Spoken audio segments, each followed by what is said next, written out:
It's hard for a DMO because, being the county to be fair with everybody, but you also need to lean on your largest assets. And so spreading that stuff out proportionately is something that I think sometimes goes unnoticed because everyone's trying to be fair to everybody, but that's not always the most correct way to do the promoting. Welcome again, everyone, to the Destination Marketing Podcast. I'm your host, Adam Stoker. We're glad to have you back. I'm also excited. We have a great guest today. It's going to be a little bit different show than we've had in the past because instead of having a destination or a technology that serves destinations, we actually have a business that is reliant upon a destination and that fits very importantly into the destination. And it's a ski resort. And I've got Lane Tucker with me. And Lane, you are the general manager of Eagle Point Resort in Southern Utah. Is that correct? Yeah, I'm technically the operations manager. So I handle anything dealing with like our marketing, our guests, our cash flow, everything that way. Great. Operations manager. So you're in charge of a lot of things. So I'm excited to chat with you about that today. We're excited to have you on. Thank you. I'm glad to be here. Great. Well, there's a couple of questions that we ask at the beginning of every show with every guest, just to make sure that we kind of get the conversation flowing a little bit. And so for you, I also want to ask you the question, what is your dream destination? If you could go anywhere in the world, where would it be? Anywhere in the world. I would actually love to go back somewhere I've been. So I'd love to go back to Bulgaria and ski there again. I skied in Bulgaria with my father in 2007. At Bansko Ski Resort and at a really small ski resort outside of the capital called Vitosha. And that was a great experience, even though the snow wasn't the best. So I'd love to go back there on a really good snow year. Okay, so we haven't gotten Bulgaria yet. That's a really unique destination. Tell me a little bit more about why it was such a special experience for you. Well, I lived there for a few years before, did never have a chance to ski. Brought my dad back with me, and we went back and did a little tour of the country, but our main goal was to ski. Bansko is one of their largest resorts out there, and it was amazing to see the European style of skiing, but without being in the Alps. So you're completely and totally surrounded by a million different people. You still have a lot of people from around Europe, so there's still a lot of languages. It was still really fun. The cultural experience was neat. Having lived there, I spoke the language, so there was a connection, and I was able to get some inside, the hometown scoop of where to ski from the locals. Since I could speak the language, it helped out a lot. Nice. Okay, so you've been skiing your whole life then? Yeah, I think I started at 8, and all my siblings started at like 3. So, but being the oldest, there was a disadvantage, and my parents were not in the right capability to start me that young. Gotcha. Yeah, it's funny. The oldest, I'm the oldest as well, and it's like my little brother lives a completely different life than I ever did. It's like he doesn't even have the same parents. Yeah. Yep. That's how it goes. Yeah, but I guess there's drawbacks to being spoiled as well. Yeah. Nice. Well, okay, so you would go back to Bulgaria if you could. Would it be a ski trip entirely? Would you do the tourism side of it too, or are you thinking, man, I'd go back and I would just hit the slopes for a week? I would probably go back and hit the slopes for a majority of it. But the cool thing about going to a ski resort is you ski during the day, and then you've got a lot of touristy stuff to do in the evening. So I loved going and like hitting up the restaurants and seeing what we could still see. I can't really ski for a full week every single day without getting way too beat. I wish I could again, but I just can't do that anymore. So I would definitely try to get some of the touristy things going, visit some of I like the history, so I would love to go see some of the old monasteries. and Okay. some of the historical things that they've got throughout the country, because that stuff was really cool. When I was living there before, I was able to see some of that. Awesome. And you mentioned that you would go try different restaurants and stuff. What kind of food do they serve in Bulgaria? I have no idea.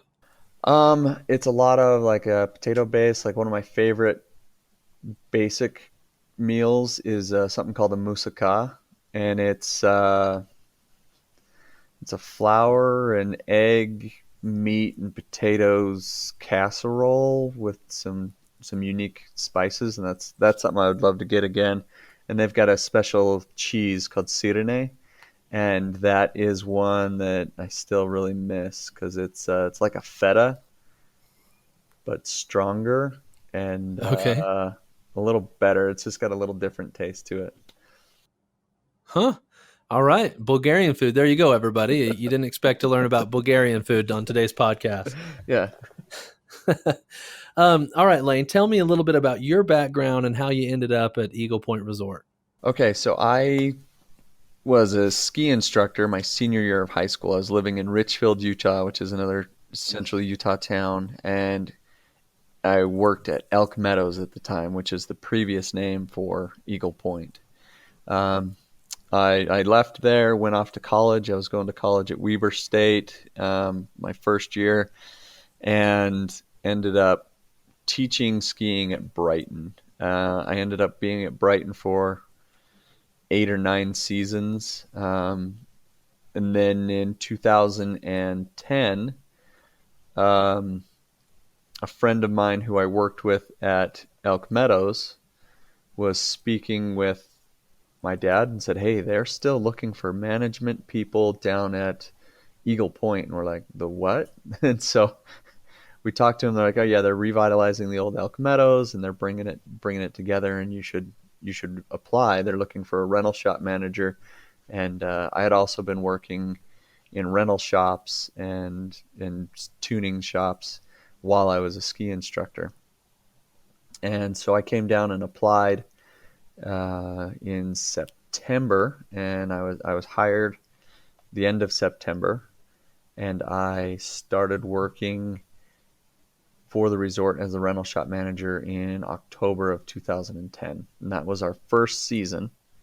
And then that following year, I had a lift ride with the owner, Shane Gadbaugh, and he commented that he's going to be looking at making some management rearrangements and would like to put me as the operations manager and move the current operations manager to a mountain manager. Um, and that's how I got into that role. And I've been there. This will be our 10th season. So I've been the operations manager for 9 of those seasons. Wow. And when you got that new role, that's around the time that you and I met, I think it was fairly soon after you became the operations manager. Is that right? Yeah, yeah. I remember we met down at the park in Beaver towards the end of that summer to talk marketing. That's right. That's right. Well, it's been a long time. I think I was fairly early in my career at that point, and Hmm. you were fairly early in your role, and it's kind of fun to see how our roles and experiences have grown and evolved since that time. Yeah, it has been such a wonderful experience being at the resort, going from one stage to the next and year after year, and our capability to grow and see what we have potential to still do. Yeah. Well, tell me a little bit about Eagle Point Resort. What makes it unique? I know that it was originally called Elk Meadows. I can't remember exactly what the details were between when Elk Meadows went away and Eagle Point came to be. So maybe a brief refresher on that. But then, what makes Eagle Point unique, and what do you love about it? Okay, so a brief history. It had originally started, and I can't remember the exact years. My apologies, but in the mid to early 70s, as Mount Holly, and it was just the section of the mountain that we refer to as the Tusher side, because it's the Tusher Ridge, and that's where the steeps are. Right now, that's where our hoodoos and Delano Drop and our as I was consider our more fun skiing. And then in the early 80s, Elk Meadows started as a separate ski resort above the other resort, um, geographically above on the highway. So there's two separate resorts. They then merged in the mid to late 80s as Elk Meadows. That went until 2002, and then it was shut down. And then they tried to privatize it between 2002 and 2010. That didn't work out. The resort went on the chopping block. Shane and some partners were able to pick up the resort in 2009, and then in 2010 we opened. So December 15th of 2010. And what makes it amazing and unique is what we've been able to do with it. It's a small town resort feel. We have a lot of hospitality with it, and we try to keep that. So even though we're getting guests from California, Nevada, Utah, we're bringing people all in to come to our destination. It's still a hometown feel. We still want you to feel like you walked into the country store, and we're happy to have you there.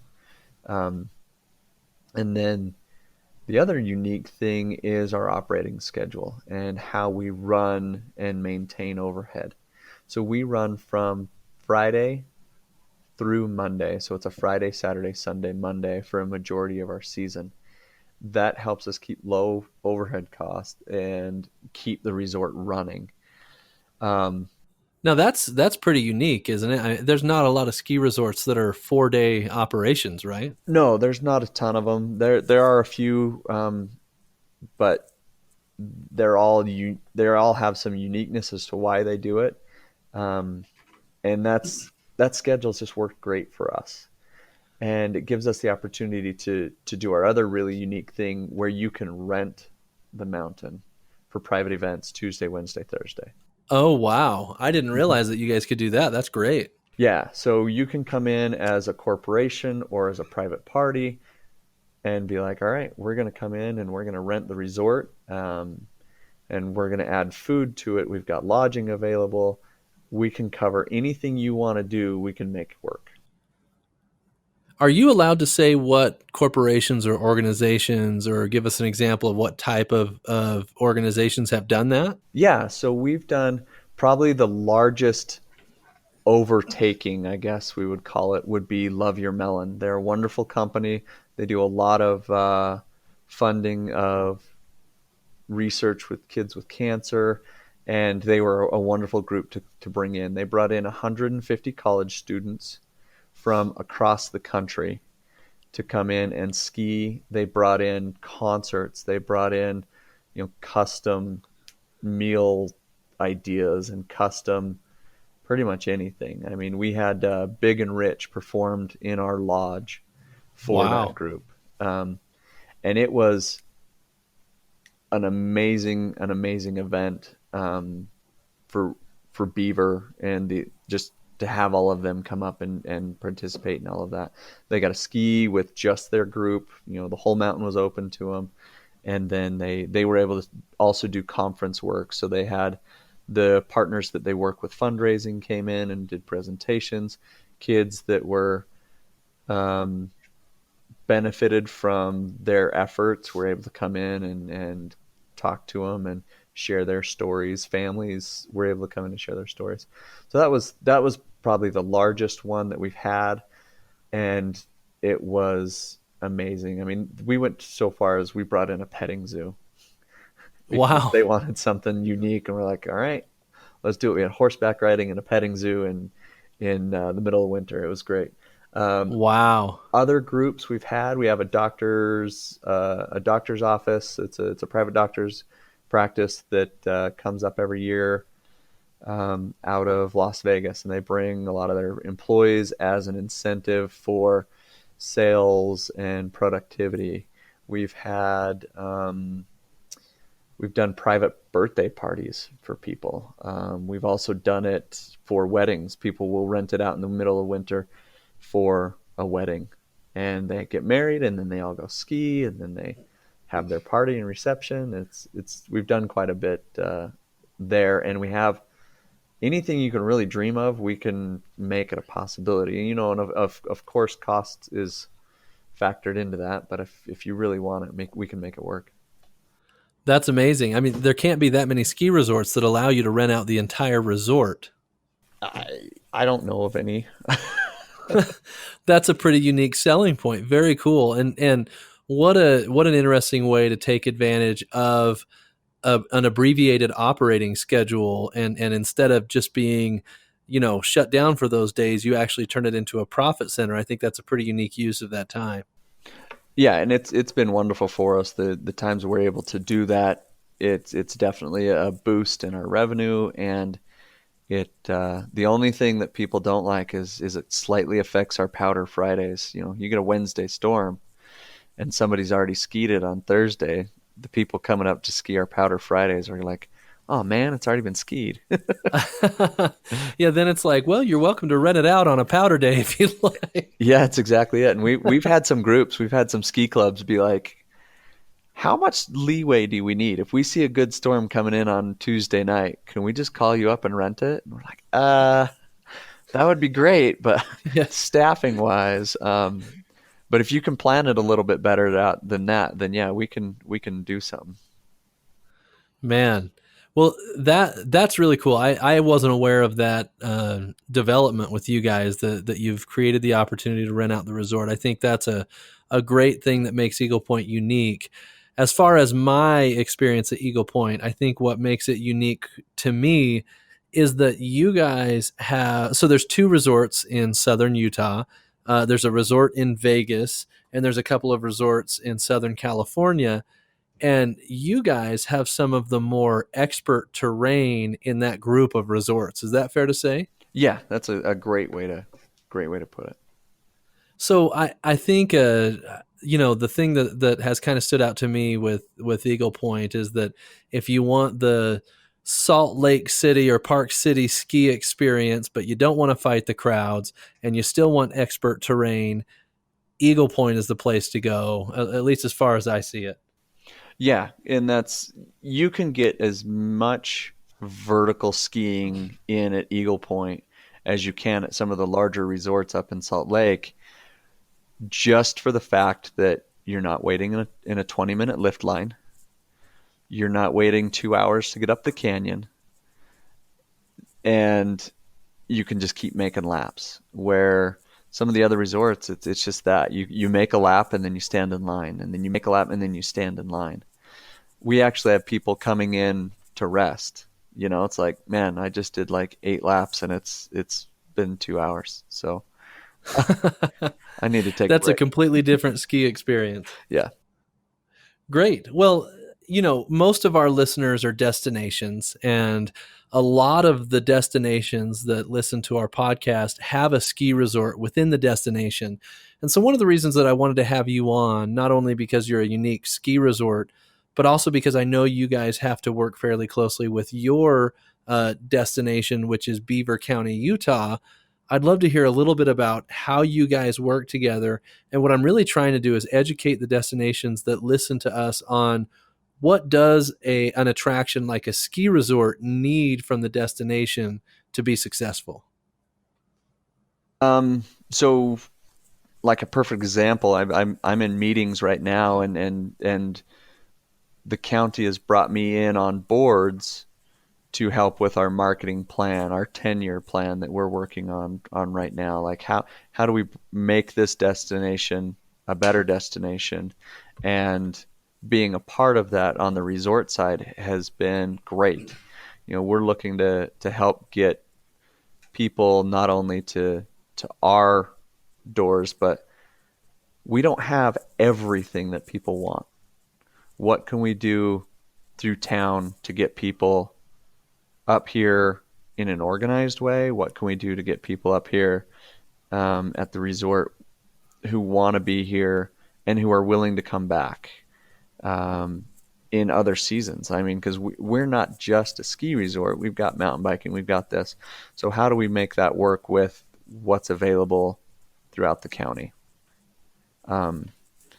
And that's what we're working on right now, and that's a step that the county's taking, And I got to get a shout out to Michelle Evans. She is the tourism director down here in Beaver County, and she has been pushing for these things to try to get us all together and on board, so that not only is the ski resort as an attraction bringing people to the county, but what else can we do to help bring people to the resort through the Yeah. county, and vice versa? What can the county provide that the resort may not have available?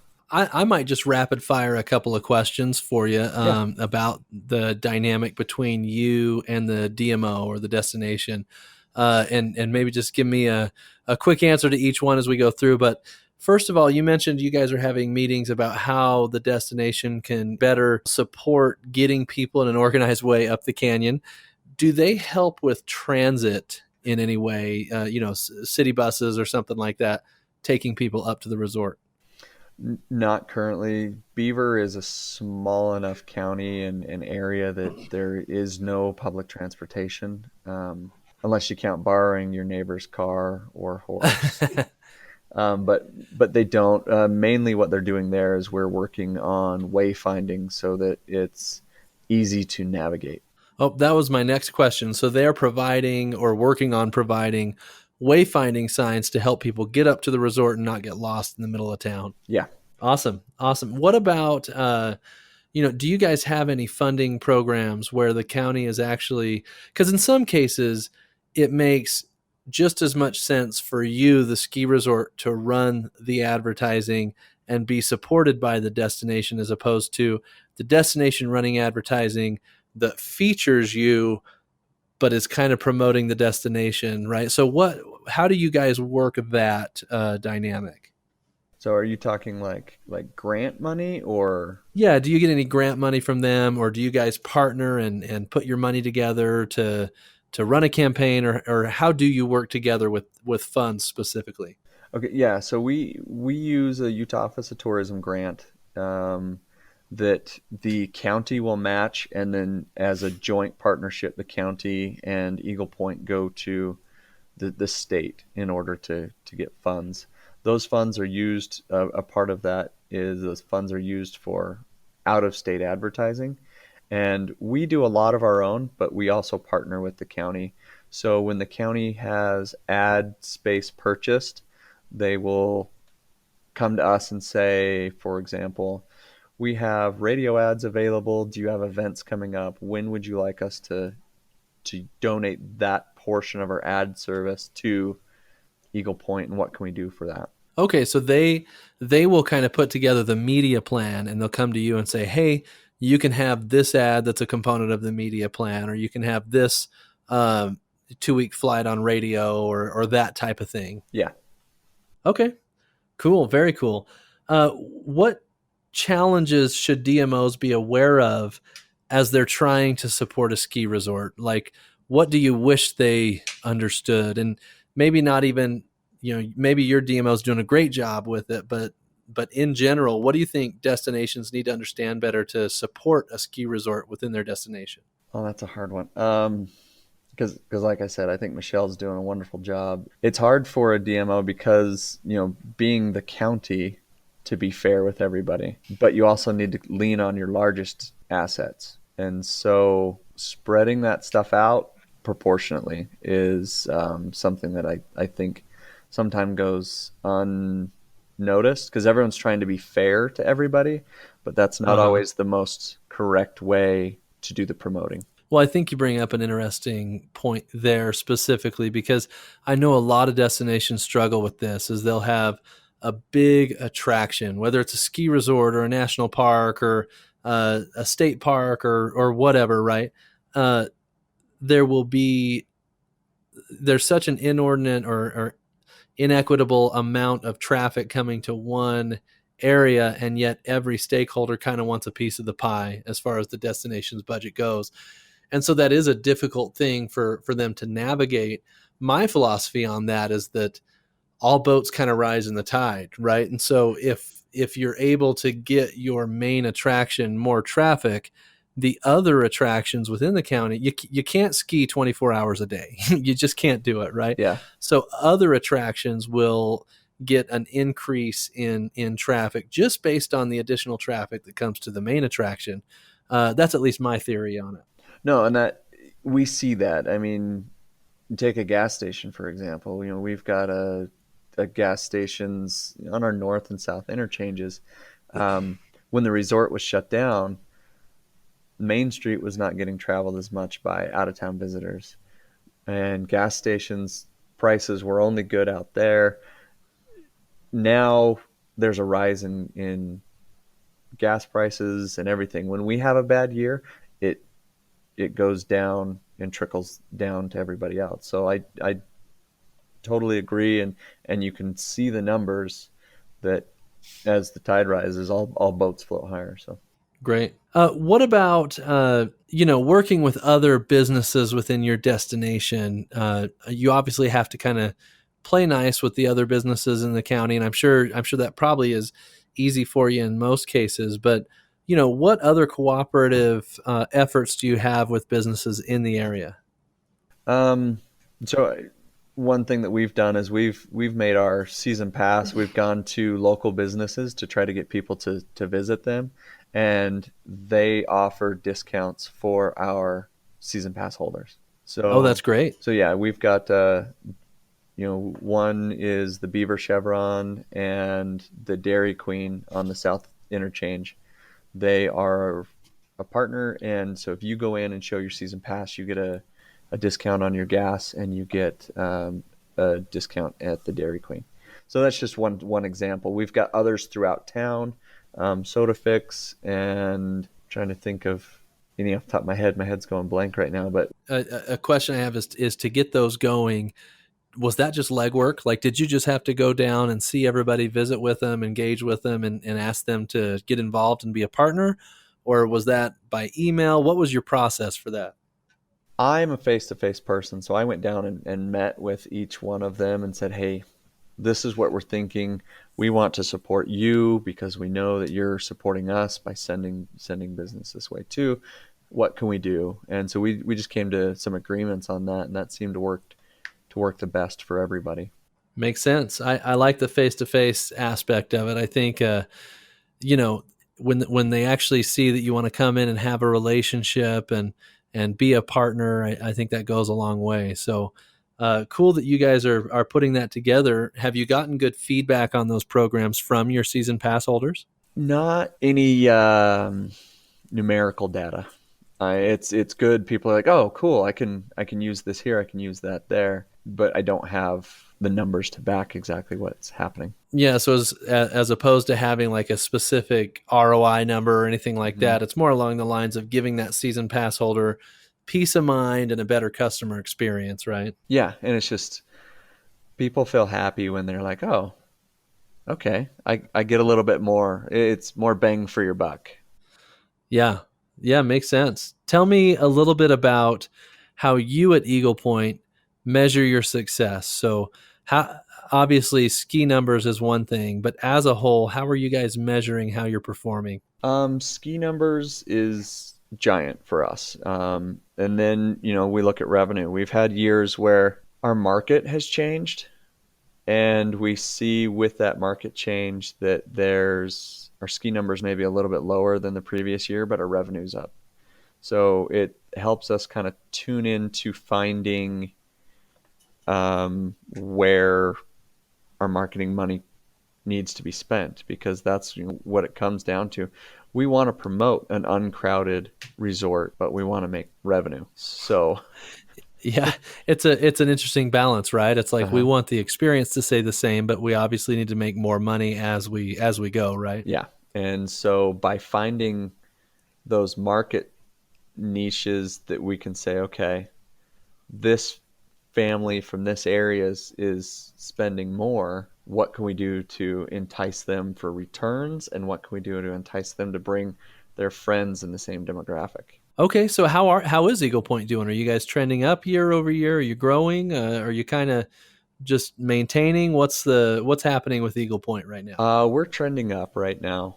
We've been putting things together. We're trending up to the point where our focus right now has been some developments in the area to increase heads in beds. We need more beds so we can get more of the destination visitor who's going to come and spend, a day and a night or a couple nights and a couple days skiing. So we have been pushing our limits on our lodging availability. So we've been working on development for more lodging. Great. And is Eagle Point going to actually own the lodging, or are you working with lodging partners? We're working with lodging partners mainly. Aspen Equity has been developing an area up at the resort called Aspen Crest. We're putting in new twin homes, which is going to be high-end area for people to purchase their own homes and then have the opportunity to still put those within the rental pool because they're all ski in, ski out homes. Then the condos that are in the village area that we have, we're still encouraging people to put them in the rental pool and to help with that. We've got some other things in the works. I don't know if I'm able to talk about right now, though. We'll wait and see. That's no problem. But it sounds like you don't have a demand issue. You have a supply issue as far as lodging goes up there. Yeah, as one person put it, we can't really cast a bigger net because it's not going to fit all the fish. Got it. Well, that's interesting. Most people are focused on more. You guys are right now, and hey, we're getting more. Now we need to build the infrastructure. Yeah, and we've got a really good base infrastructure for the resort itself, and we're looking to enhance that. And because we don't want to overbuild and underperform, we want to keep that as a balance. And it's hard. That's a hard balance because it's a lot of the chicken and the egg scenario. Totally. Yeah. Which one do we do first, right? Mm-hmm. Well, tell me, and we're going to kind of start to wrap up here, but tell me a little bit about, you're obviously competing with Southern California resorts. People have to travel a decent distance to get to you guys from Southern California or from Vegas. So tell me what you're doing to stand out and make sure that the message is communicated effectively. So a lot of what we've been doing is the uncrowded and the price point. Because you could travel from Southern California to a larger resort in California, and you're about a 7-hour travel and about a 7 to 7.5 hour travel, depending on where exactly in Southern California you are, to get to Eagle Point. But if you go to the larger resort, which has some amazing things to it, your ticket price tag is $100+. And for a family of 4, you add ski school, you add rentals for younger kids or even yourself, and you're adding lodging, that's thousands and thousands of dollars that you're pushing like $4,000 for a ski weekend. Coming to us, you've got a little extra time sometimes, like I said, half hour to an hour longer. But with our tickets hovering somewhere right around $50 a day ticket, and our lodgings in the 100, and for a small 1-bedroom unit that can fit a family of 4 comfortably, you're looking at $120 to $150, and so your expense is way lower and your experience is way higher. Makes sense. Okay, great. Is there anything, Lane, that I haven't asked you that you feel like would benefit our listeners to hear? The snow's great here. The greatest snow on earth extends all the way into southern Utah too. It's not just the Wasatch. Great. Well, Lane, this has been really insightful. I've appreciated having you on. I feel like a lot of these destinations that have a ski resort within them, there's a lot of different dynamics that they need to be aware of, and I think you shed some light on those today. So thanks a lot for your time. Anytime. I appreciate the opportunity. Great. Well, everybody, this has been the Destination Marketing Podcast with Adam Stoker, and I want to remind everybody about our LinkedIn group. It's called Destination Marketers. It's growing every day, and we have more and more people sharing insight and ideas in the group, and we want to invite all of you to join, participate, and help each other kind of grow and get better and be better educated on marketing as we go. Same goes for our Facebook group. It's also called Destination Marketers, so check that out as well. And then I also want to ask if you're enjoying the podcast, and hopefully you are. If you've continued to listen, please leave us a review on iTunes or whatever podcast outlet you're using to download those, because it really does make a difference in how easy we are to find and our ability to grow. So thanks everybody for listening, and we'll talk to you soon.